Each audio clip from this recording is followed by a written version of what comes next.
Hola amigos, bienvenidos al canal de YouTube de la Casa de Oración Semillero. Y en esta oportunidad queremos hablar de un tema realmente apasionante para nosotros, como Casa de Oración. Vamos a hablar de nuestra identidad eterna como la iglesia, ser la Casa de Oración. Vamos a ver cómo esto nos involucra a todos, no solo a un equipo como nosotros que estamos siendo parte de una casa de oración, que trabajamos en un cuarto de oración, sino que el Señor nos está hablando y está hablando a la iglesia en este tiempo, que nuestra identidad eterna será precisamente ser su casa de oración.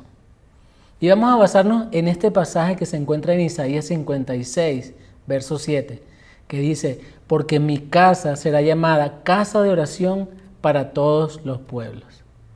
En la Escritura, cuando vemos esta palabra casa, nos habla de una familia. Dios está hablando en términos de familia, de hogar. Nos está hablando de sus recursos, de su herencia. Y esta es la identidad más alta que tenemos nosotros como los redimidos. Y es una identidad que tendremos por toda la eternidad. Ser la casa de Dios. Es decir, ser su familia. Nosotros fuimos creados para interactuar profundamente con el corazón de Dios, en intimidad profunda. Esto significa que Dios nos habla y mueve nuestro corazón. Y como consecuencia de esto, nosotros hablamos, es decir, oramos, intercedemos y movemos el corazón de Dios.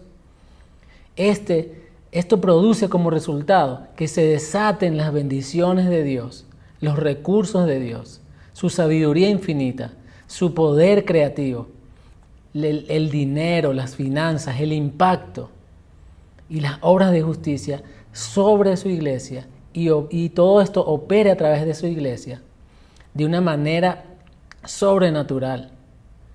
Nuestra identidad viene a ser lo más importante porque somos los hijos de Dios y además somos la novia de Cristo. Entonces, como hijos de Dios y como la novia de Cristo, venimos a ser parte de la familia de Dios. Es decir, venimos a ser su casa. Y el Padre ha ordenado o ha establecido que su familia gobierne juntamente con Jesús a través de una intimidad, de una unión, de una comunión perfecta. Y esta comunión está basada nada más y nada menos que en la intercesión. Saben que Dios abre ventanas de bendición y cierra puertas de opresión como una respuesta a nuestras oraciones. Existen bendiciones que Dios ha escogido para darnos, no solo por ser su pueblo, sino porque levantamos la oración, la intercesión en una asociación con Él. Fíjense este pasaje tan hermoso que se encuentra en Isaías 30, versos 18 al 19. Por tanto, Jehová esperará para tener piedad de ustedes, y por tanto será exaltado teniendo misericordia de ustedes, porque Jehová es Dios justo. Bienaventurados todos los que confían en Él. Ciertamente el pueblo morará en Sión, en Jerusalén, y nunca más llorarán. Y el que tiene misericordia se apiadará de ustedes. Al oír el clamor, al oír tu clamor, te responderá. Esto significa que Dios está esperando el clamor. Dice literalmente, al oír la voz de tu clamor, el Señor responderá a ese clamor. Hay un paso que tenemos que dar nosotros como iglesia, y es clamar, interceder. Dios está esperando escuchar nuestra voz, escuchar nuestra intercesión, actuar en unión, en asociación con nuestra intercesión como casa de oración. Otro de los motivos por los cuales la intercesión, la oración, presentan un papel tan importante en el contexto de nuestra unidad y más aún en los últimos tiempos es porque Jesús gobierna todo el universo a través de la oración.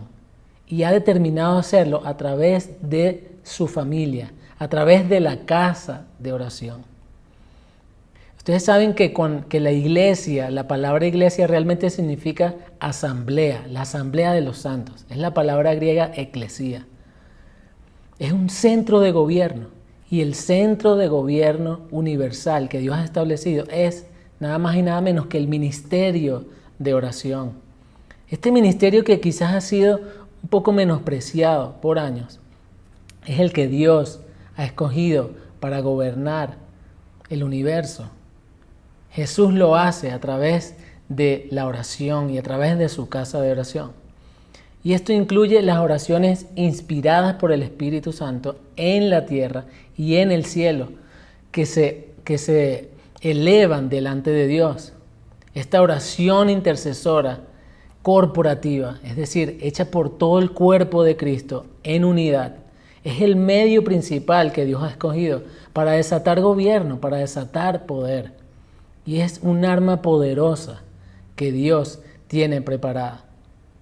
Jesús no va a regresar hasta que la iglesia comprenda quién es en su esencia y camine a la luz de esta revelación. Y es esta revelación de ser la esposa, la novia de Cristo. Por eso Apocalipsis 22:17 dice, el Espíritu y la esposa dicen ven.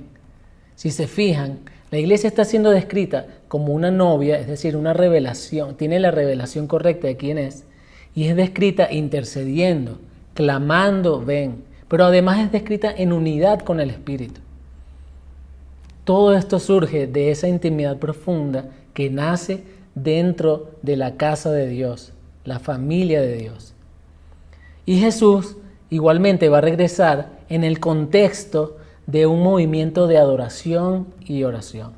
El mover de oración de los últimos tiempos, unido con la intercesión, va a desatar la gran cosecha, la mayor cosecha que se va a ver en toda la historia de la iglesia, y se va a dar en medio de tiempos de tribulación muy fuertes. Dice Isaías 42:10, cantad a Jehová un cántico nuevo, su alabanza desde el fin de la tierra y los que descienden al mar y cuanto hay en él, de las costas y los moradores de ellas, canten a Jehová un cántico nuevo, su alabanza desde el fin de la tierra. Y Jehová saldrá como gigante, es decir, la segunda venida, y como hombre de guerra despertará en celo, gritará, voceará y se esforzará sobre sus enemigos. Esto no va a suceder a menos que la iglesia se despierte en un mover de adoración y oración sin igual. Y esto está profetizado que va a suceder. Todo esto va en torno a que la iglesia va descubriendo su identidad como casa de oración. Además, tenemos el punto de que Jesús creó todo y continúa señoreando sobre todo a través de la intercesión. En el momento de la creación, dice la palabra que la tierra estaba desordenada y vacía. Las tinieblas estaban sobre la faz de la tierra y sobre la faz del abismo, y el Espíritu de Dios se movía sobre la faz de las aguas.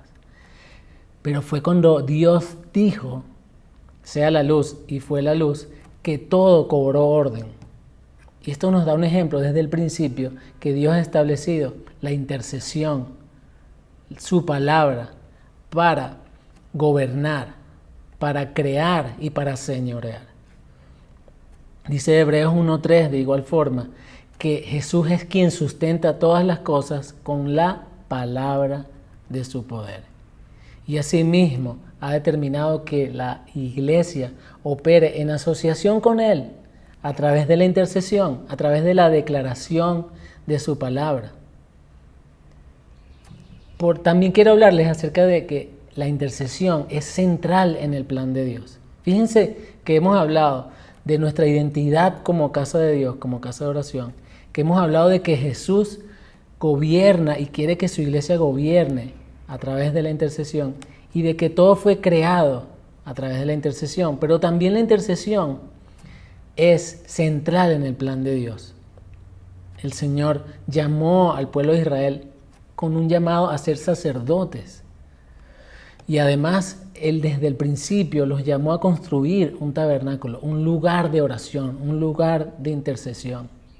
Vemos a través de la historia cómo David también recibió esta revelación de levantar un tabernáculo en el cual se adorara y se orara continuamente día y noche. Y la iglesia, la historia de la iglesia, culminará igualmente con un mover de adoración e intercesión sin igual. Ha sido el plan de Dios a través de la historia para culminar en que la iglesia comprenda su identidad como casa de oración. Y es nuestro mayor privilegio como redimidos, ser la casa de Dios, ser su casa de oración. Es por esto que este pasaje que leímos al principio, en el que vemos que dice, porque mi casa será llamada casa de oración para todos los pueblos, nos habla de una gracia infinita de Dios que desea que todos seamos parte de esta casa. Es un privilegio que tenemos. El Señor en este pasaje está llamando, y voy a leer un poco más atrás. Dice el 5, yo les daré lugar en mi casa, dentro de mis muros, y nombre mejor que el de los hijos e hijas, nombre perpetuo les daré, que nunca perecerá. Y los hijos de los extranjeros que sigan a Jehová para servirle, y que amen el nombre de Jehová para ser sus siervos, a todos los que guarden el día de reposo para no profanarlo, y a los que abracen mi pacto, yo los llevaré a mi santo monte, los recrearé en mi casa de oración, porque mi casa será llamada casa de oración para todos los pueblos. El Señor está llamando a extranjeros. El Señor está llamando a aquellos que deseen guardar su pacto, que deseen obedecerle. A todos los que quizás no se sentían parte de su familia, están llamados. Y Él mismo dice, yo los llevaré a mi santo monte. ¿Estás tú dispuesto a escuchar este llamado, esta invitación de Dios? Y no me refiero a formar parte de un cuarto de oración, lo cual sería maravilloso, pero me refiero a comprender tu identidad como la casa de Dios, como ese lugar desde el cual se eleve oración y olor fragante a Dios, y unirte así, de esta forma, al mover que Dios está levantando en los últimos tiempos. Una novia dispuesta y preparada para recibir a su amado, pero también una novia que entiende la importancia y el clamor de interceder día y noche para unirse a los propósitos de Dios. Es un honor y un privilegio, y es un honor y un privilegio que se desata por gracia. El Señor está llamando aún a los más apartados, a los extranjeros, porque todo aquel que desee obedecer a Dios y guardar su pacto será recibido en esta casa, que será casa de oración para todos los pueblos. Así que oye el llamado de Dios hoy y descubre esta identidad tan hermosa que es ser su casa, ser su familia, ser instrumento para Dios, para levantar clamor en estos tiempos que tanto se necesita. Dios te bendiga.